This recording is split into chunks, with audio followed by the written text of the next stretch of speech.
شفاعت کیا ہے؟ حضرت انس بن مالک رضی اللہ عنہ فرماتے ہیں کہ رسول اللہ صلی اللہ علیہ وسلم نے ارشاد فرمایا، جب قیامت کا دن ہوگا تو پریشانی کی وجہ سے لوگ ایک دوسرے کے پاس بھاگے بھاگے پھریں گے۔ چنانچہ حضرت آدم علیہ السلام کے پاس جائیں گے اور ان سے عرض کریں گے، آپ اپنے رب سے ہماری شفاعت کرا دیجئے۔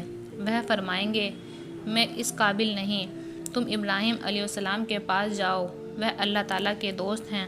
وہ ان کے پاس جائیں گے، وہ فرمائیں گے، میں اس قابل نہیں، تم موسیٰ علیہ السلام کے پاس جاؤ، وہ کلیم اللہ یعنی اللہ تعالیٰ سے باتیں کرنے والے ہیں۔ یہ ان کے پاس جائیں گے، وہ بھی فرمائیں گے، میں اس قابل نہیں، لیکن تم عیسیٰ علیہ السلام کے پاس جاؤ، وہ روح اللہ اور کلیم اللہ ہیں۔ وہ ان کے پاس جائیں گے، وہ بھی فرمائیں گے، میں اس قابل نہیں، البتہ تم حضرت محمد صلی اللہ علیہ وسلم کے پاس جاؤ۔ چنانچہ وہ لوگ میرے پاس آئیں گے، میں کہوں گا، بہت اچھا، شفاعت کا حق مجھے حاصل ہے۔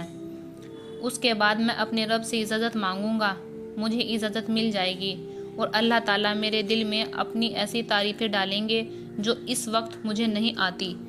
میں انہی کلمات کے ساتھ اللہ تعالیٰ کی تعریف کروں گا اور سجدے میں گر جاؤں گا۔ ارشاد ہوگا، محمد صلی اللہ علیہ وسلم، سر اٹھاؤ، کہو، تمہاری بات مانی جائے گی، مانگو ملے گا، شفاعت کرو، قبول کی جائے گی۔ میں عرض کروں گا، یا رب، میری امت، میری امت، میری امت، یعنی میری امت کو بخش دیجئے۔ مجھ سے کہا جائے گا، جاؤ، جس کے دل میں جو کے دانے کے برابر بھی ایمان ہو اسے بھی جہنم سے نکال لو۔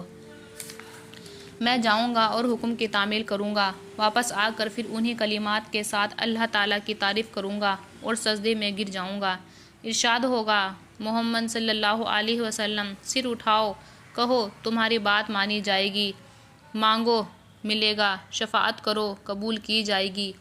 میں عرض کروں گا، یا رب، میری امت، میری امت۔ مجھ سے کہا جائے گا، جاؤ، جس کے دل میں ایک ذرہ یا ایک رائی کے دانے کے برابر بھی ایمان ہو اسے بھی نکال لو۔ سبحان اللہ۔ میں جاؤں گا اور حکم کی تعمیل کروں گا، واپس آ کر پھر انہی کلمات کے ساتھ اللہ تعالیٰ کی تعریف کروں گا اور سجدے میں گر جاؤں گا۔ ارشاد ہوگا، محمد، سر اٹھاؤ، کہو، تمہاری بات مانی جائے گی، مانگو ملے گا، شفاعت کرو، قبول کی جائے گی۔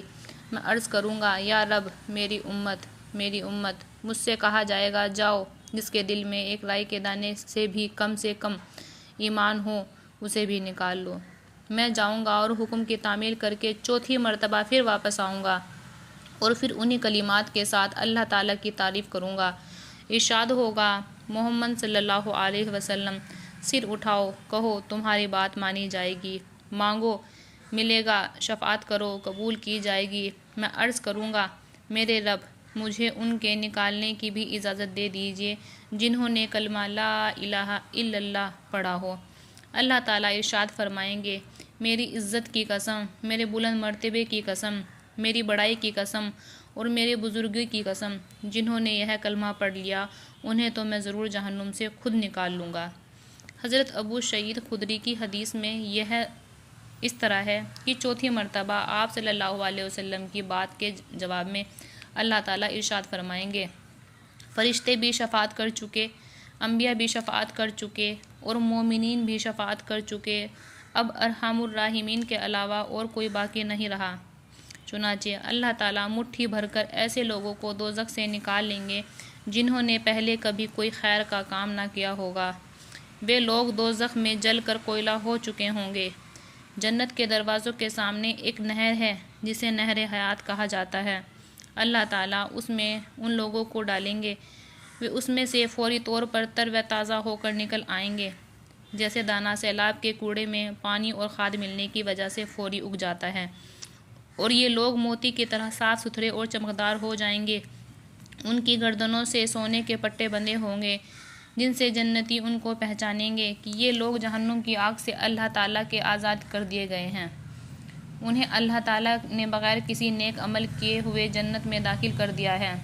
پھر اللہ تعالیٰ ان سے فرمائیں گے، جنت میں داخل ہو جاؤ، جو کچھ تم نے جنت میں دیکھا وہ سب تمہارا ہے۔ وہ کہیں گے، ہمارے رب، آپ نے ہمیں یہ کچھ عطا فرمایا جو دنیا میں کسی کو نہیں دیا۔ اللہ تعالیٰ ارشاد فرمائیں گے، میرے پاس تمہارے لیے اس سے افضل نعمت ہے۔ وہ عرض کریں گے ہمارے رب اس سے افضل کیا نعمت ہوگی؟ اللہ تعالیٰ فرمائیں گے میری رضا، اس کے بعد اب میں تم سے کبھی ناراض نہیں ہوں گا۔ حدیث شریف میں حضرت عیسیٰ علیہ السلام کو روح اللہ اور کلمۃ اللہ اس وجہ سے کہا گیا ہے کہ ان کی پیدائش بغیر باپ کے صرف اللہ تعالیٰ کی حکم کلمہ کن سے اس طرح ہوئی تھی کہ جبریل علیہ السلام نے اللہ تعالیٰ کے حکم سے ان کی ماں کے گریبان میں پھونکا، جس سے وہ ایک روح اور جاندار چیز بن گئے۔ رسول اللہ صلی اللہ علیہ وسلم ارشاد فرماتے ہیں، لوگوں کی ایک جماعت جن کا لقب جہنمی ہوگا اور حضرت صلی اللہ علیہ وسلم کی شفاعت پر دوزخ سے نکال کر جنت میں داخل ہوں گے۔ میری امت میں کچھ لوگ وہ ہوں گے جو قوموں کی شفاعت کریں گے، یعنی کہ ان کا مکان یہ ہوگا کہ اللہ ان کو قوموں کی شفاعت کی اجازت دیں گے۔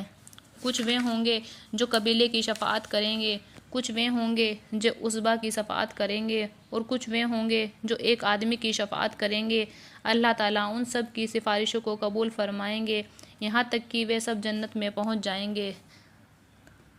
رسول اللہ صلی اللہ علیہ وسلم فرماتے ہیں، اللہ تعالیٰ کی طرف سے ایک فرشتہ میرے پاس آیا اور اس نے مجھ سے اللہ تعالیٰ کی طرف سے دو باتوں میں سے ایک کا اختیار کرنے کو کہا، تو اللہ تعالیٰ میری آدھی امت کو جنت میں داخل فرما دے یا مجھے شفاعت دے دے۔